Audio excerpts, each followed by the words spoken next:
Welcome back to the shop, my friends. Steve here at SKS Props, and in today's build video, we have a project that I've wanted to make ever since I was a kid. I've always wanted a mounted dragon head in my room, and now that I'm an adult and a prop maker, I can make that dream a reality. What's fantastic for you is I can show you how to put this all together and provide you with free PDF files that you can download directly from my website in case you would like to make your own.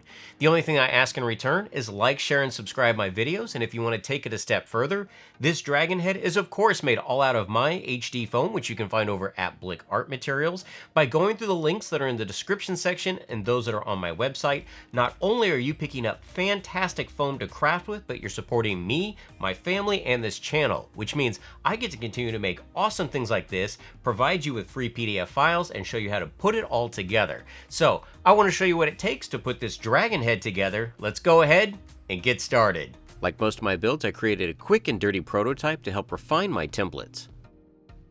I'm going to start by taking part A, and this is going to be traced onto some 6mm foam with a pencil.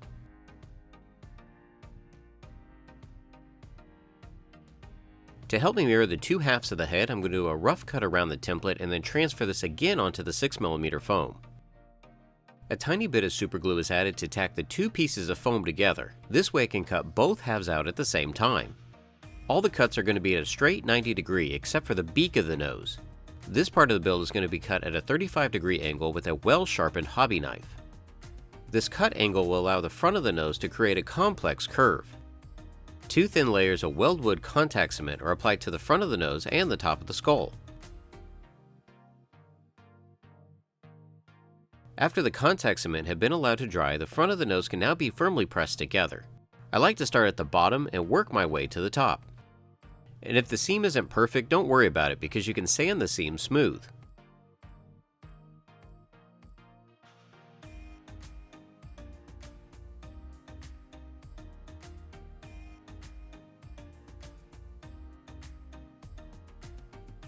To make the top of the head, I start in the back and work my way towards the front, firmly pressing the two halves together.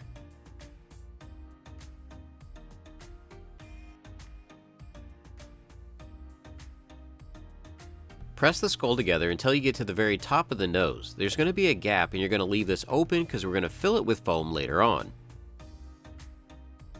The line that was cut for the nostrils will now be overlapped. By pulling the foam on top of itself and gluing it into place, this is going to give the front of the nose a lot more dimension. Using a little bit of heat in my hands, I can now start to round over the skull.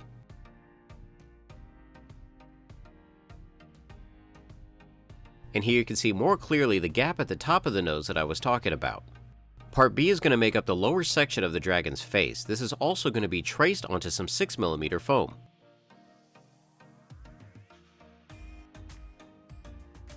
Just like part A, I tacked two pieces together so I can cut them out at the same time. That way I can get a mirror image.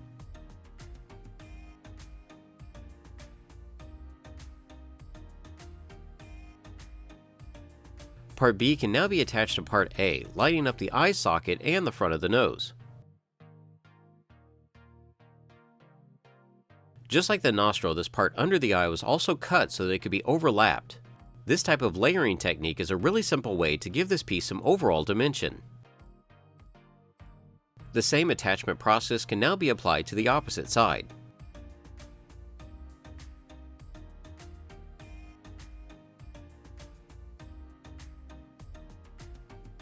Even at this point, this could make a really cool helmet or shoulder pad for a fantasy costume. To stabilize the front of the dragon's nose, part C is going to be traced and cut out of some 10mm foam. The sides for this piece are cut at a very slight angle, so it's easier to glue it into place.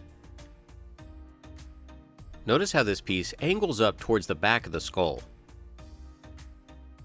Part D is going to go back a little bit further in the skull, and this is also traced and cut out of some 10mm foam. Notice here how I'm marking placement. There is a slight overlap onto part C.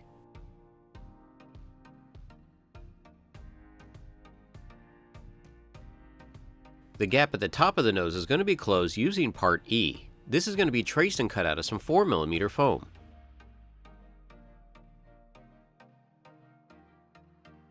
After this piece is glued into place, I'll cut off the excess and round over the edges with my rotary tool until it blends into the top of the nose.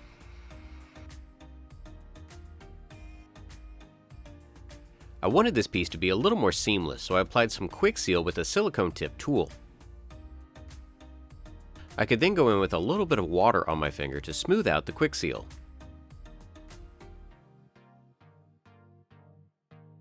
The brows over his eyes are going to be made out of part F. This is going to be traced and cut out of some 10mm foam 2 times. I know that they look a little blocky right now, but I'm going to refine these and sand them down later on with my rotary tool. I once again can use some quick seal to make the transition between these pieces a little more seamless. I'm now going to use a smooth sanding drum on my rotary tool to help refine the nostril before I add the next piece.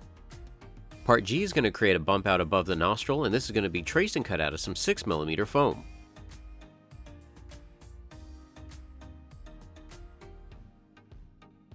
I'm now going to take my rotary tool and smooth out the nostrils, the eyebrows, and the transitions between the overlapping sections.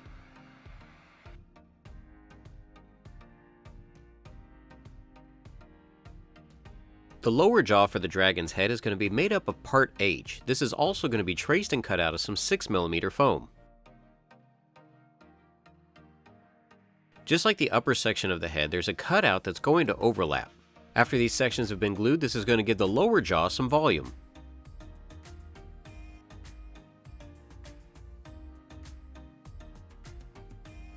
Just like the upper jaw, we need to stabilize the 2 halves, so part I is going to be traced and cut out of some 10mm foam. This piece is going to be glued to the interior wall of the jaw, and it's going to help give the lower jaw its shape.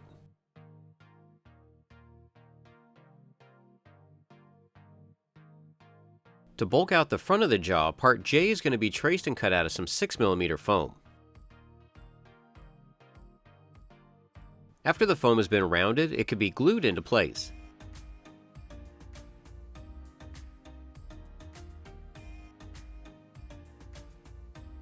Just like the upper skull, these sections will be sanded and refined later on. Part K is going to make up the interior back of the jaw, and this is going to be cut out of some 10mm foam. This piece can be glued into place, and notice how it angles up towards the back.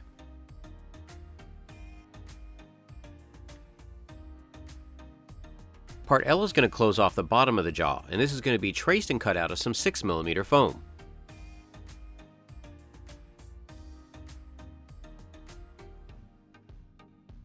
This piece is carefully glued into place using some Bob Smith superglue.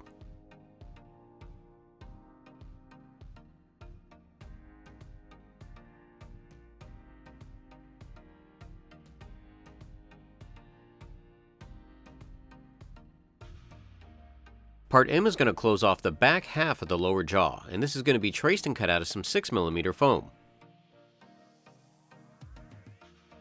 Now of course you could change any of these pieces to make this dragon unique for your build.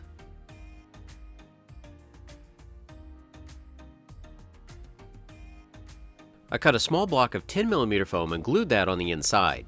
It's all about giving these flat pieces of foam some more realistic curves. I'm going to thicken up this area for his gums by adhering some strips of 6mm foam. These are just simple strips that are cut to length and glued to the inside of the jaw.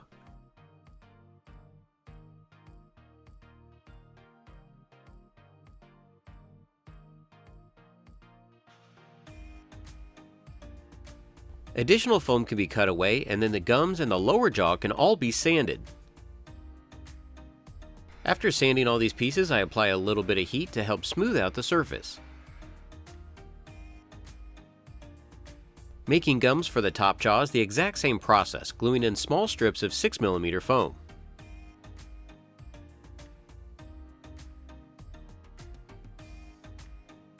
Again, I can trim away any excess and then round all these parts over with my rotary tool.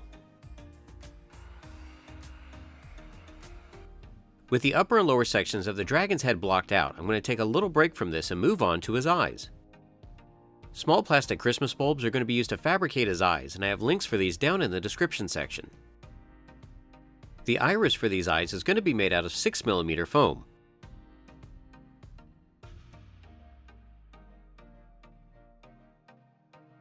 On top of the 6mm foam, foam clay is going to be used to build up the textures for the iris.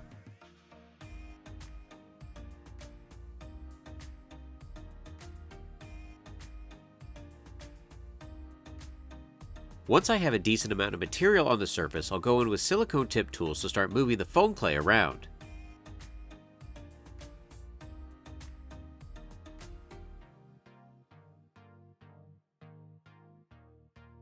I scrub the surface with a metal pick before allowing the foam clay to dry.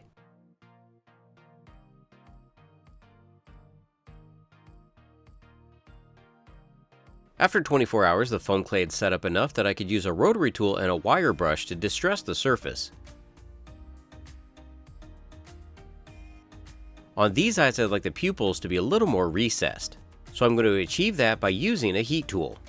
Always remember your respirator when heating and sanding foam. On these, I decided not to prime them and just go straight into it with heavy body acrylics, specifically Liquitex Mars Black. The main body of the eyes is dry brushed in several stages using Liquitex Cadmium Orange.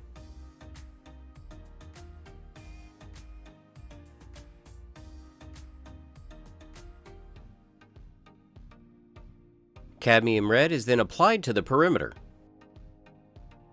Some more Cadmium Orange is applied heavily around the pupil and speckled around the surface.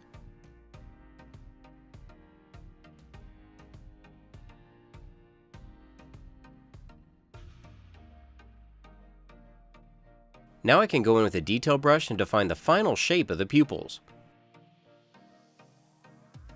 Cadmium Yellow can now be applied to the very edge of the iris as a highlight using a detail brush.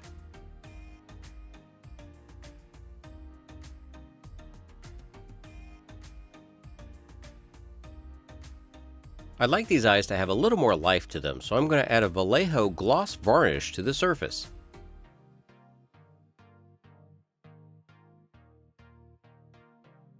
With the varnish dry, these can now be glued to the interior of the bulbs. Like the larger eyes, I'm going to black out the inside of this using some paint.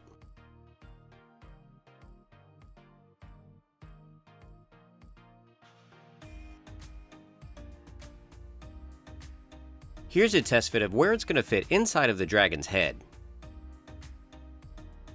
But to make this eye easier to mount, I'm going to build up some foam on the inside of the dome and a larger piece on the outside that it will affix to. This is just going to give me some more surface area to mount the eye in the final piece.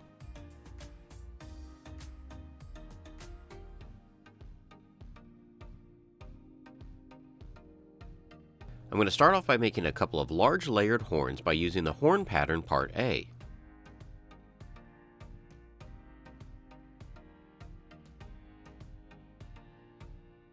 Part A1 is traced and cut out of some 10mm foam. This is going to make up the main spine of this horn.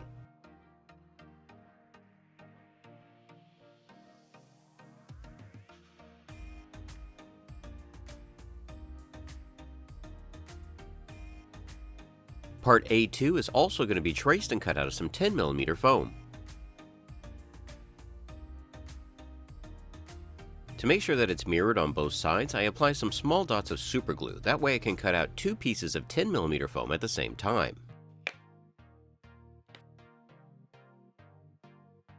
This process is then repeated for the second horn. For the A3 pattern, I'm switching over to a 6mm foam. This is going to give that horn a tapered look.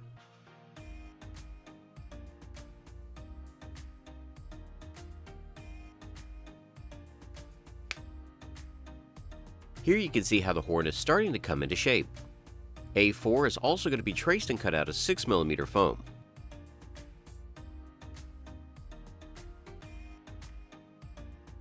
Part A5 is going to be traced and cut out of some 4mm foam.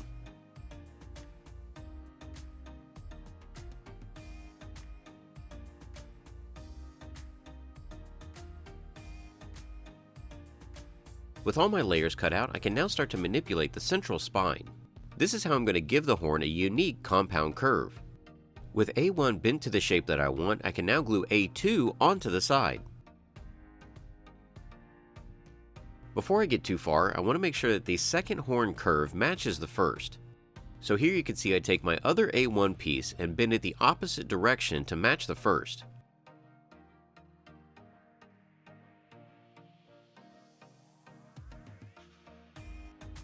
With the general shape of the horn that I want, I can now start gluing the other layers onto the sides. Notice that I'm using super glue instead of contact cement. And that's because in the end, when I'm heat sealing it, high heat can affect the bond of contact cement. It will not affect the super glue.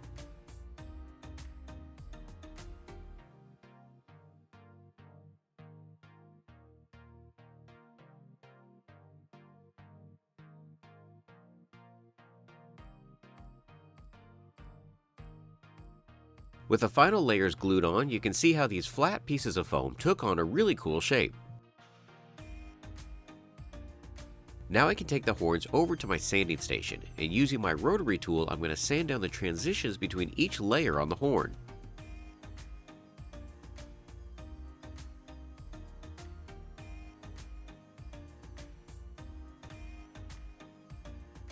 After the layers have been sanded down, I can then use the very edge of the sanding drum to start giving these horns some detailed striations.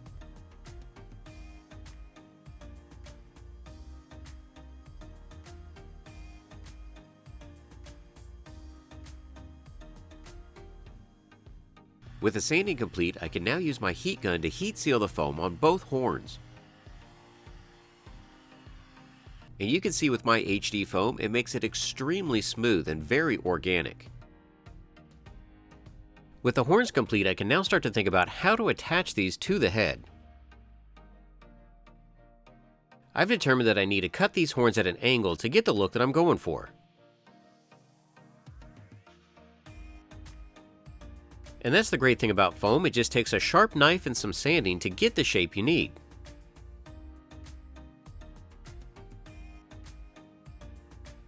And horns are very expressive, so this is where you can get really creative and make your dragon unique. To attach the horns, I first mark the location with a pencil. Then I'm going to apply some weldwood contact cement to the middle of each piece.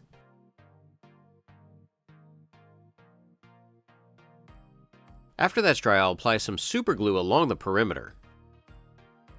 This double adhesive method makes sure that these horns aren't going anywhere.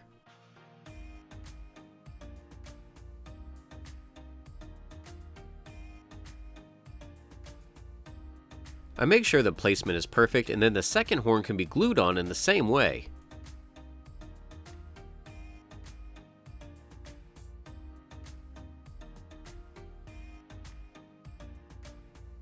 At this point, I have not attached the jaws or the eyes. I have some additional details that I need to add to both of these sections, and I think it'd be easier to do that with these pieces disassembled.